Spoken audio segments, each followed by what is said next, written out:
Nuwun para kadan kinasih, salam budaya, sugeng pepanggihan kalian rencang-rencang.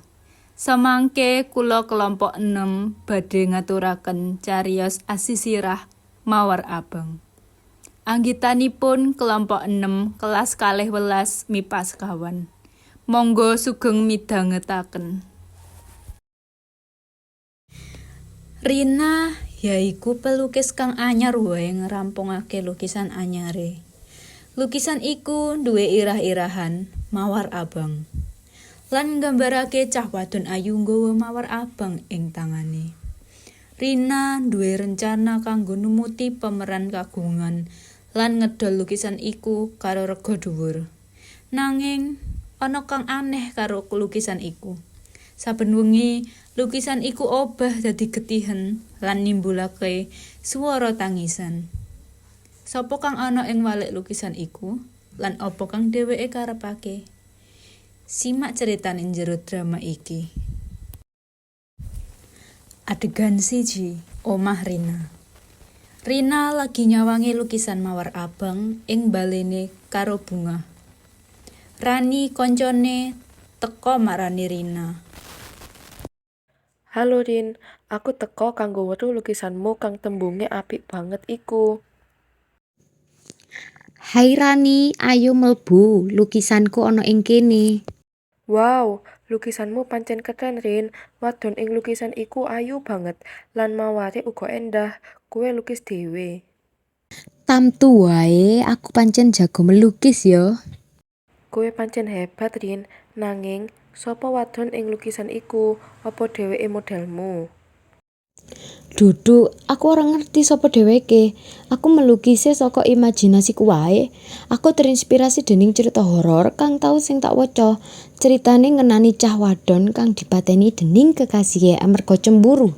Dheweke dipateni karo mawar abang kang ditusuke menyang dodone. Medeni ya. Wedi aku, nanging gene ya kowe ngelukis cerita horor. Dudu kowe wedi padha bab mengkono. Aku pancen wedi, nanging aku uga seneng tantangan. Apa maning lukisan horor iku payu keras ing pasaran. Aku duwe rencana kanggo ngedol lukisan iki karo rega dhuwur ing pameran kagungan minggu ngarep. Aku yakin akeh wong kang arep ketarik nukune. Oh, mengkono. Yo muga-muga kasil yo, nanging ati-ati yo, sapa ngerti lukisanmu iku ana demite. Ah, aja ngendika ngono dong. Mengko aku dadi wedi dhewe nang omah. Sepurane, aku namung guyon, nanging temen, lukisanmu iku keren banget. Aku bungah duwe kanca kaya kowe. Suwun Ran, kowe uga kancaku kang paling apik. Ayo dek, awake dhewe ngobrol-ngobrol ing kene. Aku arep crita akeh bab karo kowe. Adegan 2, galeri kagunan. Rama, Reni, lan Riko yaiku telung pencuri kang duwe rencana kanggo nyolong lukisan mawar abang duweni Rina. Dheweke kabeh nyamar dadi pengunjung pameran kagunan lan mengintai lukisan iku. Iku dheweke lukisan mawar abang kang awak dhewe golek deleng akeh wong kang mengagumi. Mesti regane larang. Iya bener, lukisan iku pancen apik. Nanging awake dhewe kudu hati-hati. Akeh penjaga ing kene. Awake dhewe kudu nunggu wayah kang bener kanggo nyolongi.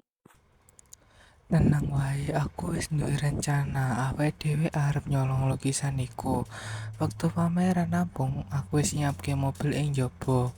Awake dhewe tinggal gawa lukisan iku metu lan kabur. Oke, apik. Nanging awak dhewe kudu berpura-pura ketarik karo lukisan liya dhisik. Aja nganti awak dhewe dicurigai. Ayo awak dhewe lihat-lihat sik. Ya wis lah, nanging aja suwe-suwe. Aku ora sabar pengen ngolehake lukisan iku. Padha, aku uga pengen agi-agi sugih. Adegan 3, omah Reni. Rama, Reni, lan Riko kasil nyolong lukisan mawar abang lan membawane menyang omah Reni. Dheweke kabeh buka bungkuse lan nyawangi lukisan iku karo seneng. Pungkasane awak dhewe kasil ngolehake lukisan iki. Apik banget. Aku yakin awak dhewe bisa menjual karo rega dhuwur. Iya bener, lukisan iki mesti akeh kang arep tuku. Awake dhewe bisa sugih mergo lukisan iki. Nanging awake dhewe kudu hati-hati, aja nganti awake dhewe keruan. Awake dhewe kudu ngumpetake lukisan iki dhisik ing papan kang aman. Sesuk awake dhewe golek panuku kang cocok. Setuju, awak dhewe kudu ngati-ngati, nanging sadurunge iku mangga awak dhewe ngerayakake dhisik kesuksesan awak dhewe. Aku nduweni wadang keras ing kulkas. Ayo awak dhewe ngombe bareng. Ya wis ayo, awake dhewe ngombe bareng. Ayo awake dhewe ombe bareng. Dheweke kabeh ngombe bareng sinambi guyon. Dheweke kabeh ora rumangsani menawa lukisan mawar abang mulai obah dadi berdarah lan nimbulake swara tangisan kang alon. Adegan 4, omah Reni. Wengi tansaya larut. Rama, Reni lan Riko wis mabuk lan keturun ing bale. Lukisan mawar abang tiba ing dhuwuring meja. Isih karo getih kang mili lan swara tangisan kang tansaya keras. Dumadakan muncul cah wadon bergaun petak karo rambut dawa ireng kang nutupi raine. Dheweke yaiku arwah wadon kang dipateni jroning carita lukisan mawar abang. Kowe kabeh wis nyolong lukisanku. Kowe kabeh kudu mbayari karo nyawa kowe kabeh. Tolong, kita nyuwun pangapurane. Kita ora ngerti yen lukisan iku milikmu. Ampun, aku ora arep nyolong lukisan iku maneh. Awake dhewe janji arep baleke lukisanmu. Arwah wadon iku ora ngrungokake panjaluk dheweke kabeh. Dheweke tansaya kenceng mencekik gulu dheweke kabeh. Dumadakan Rina muncul ing lawang omah Reni. Dheweke weruh arwah wadon lan lukisan mawar abang. Mandek, ojo pateni dhewe kabeh. Kowe sapa? Aku yaiku pelukis lukisan iku. Aku kang melukise. Kene kowe melukis ceritaku. Aku pengen wong-wong ngerti ngenani tragedi kang menimpamu. Aku pengen dheweke kabeh ngerti menawa tresno kang obsesif bisa berakibat fatal. Matur nuwun. Kowe wis ngerteni ceritaku. Arwah wadon iku nguculake cengkramane saka Rama, Reni lan Riko. Dheweke banjur ngelayang menyang arah lukisan mawar abang lan nyentuhe karo tangane. Lukisan iku bali dadi normal, getih lan swara tangisan ilang. Matur nuwun. Kowe wis mbebasake jiwaku.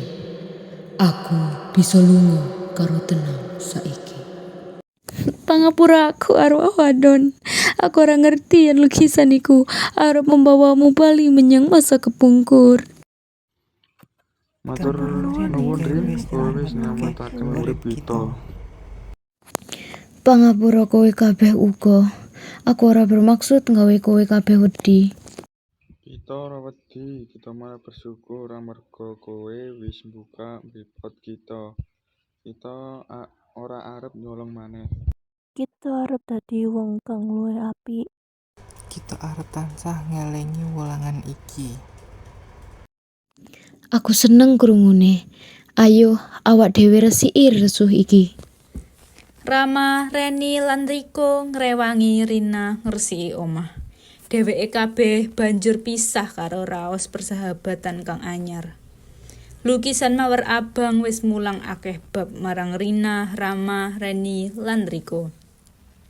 Lukisan iku dudu mung ngenani kaendahan, nanging uga ngenani tragedi lan wulangan urip. Arwah wadon kang kajebak jero lukisan iku pungkasane nemu kedamaiane.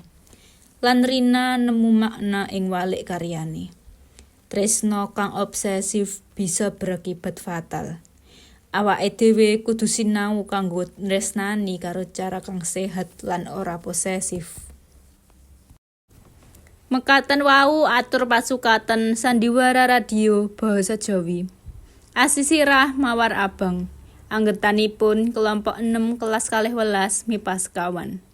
Para paraga Rina dening Ajeng Kusuma Dewi, Rani dening Lila Dwi Susanti, Rama dening Ahmad Nafis Zaujain, Reni dening Natasha Aulia Deva Arisandi, lan Riko dening Bagas Surya Wibowo, serta sutradaranipun Salsabila Amita Diah Prama Iswari.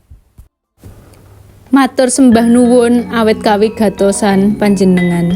Mugi tansah kersa midhangetaken Sandiwara Basa Jawi.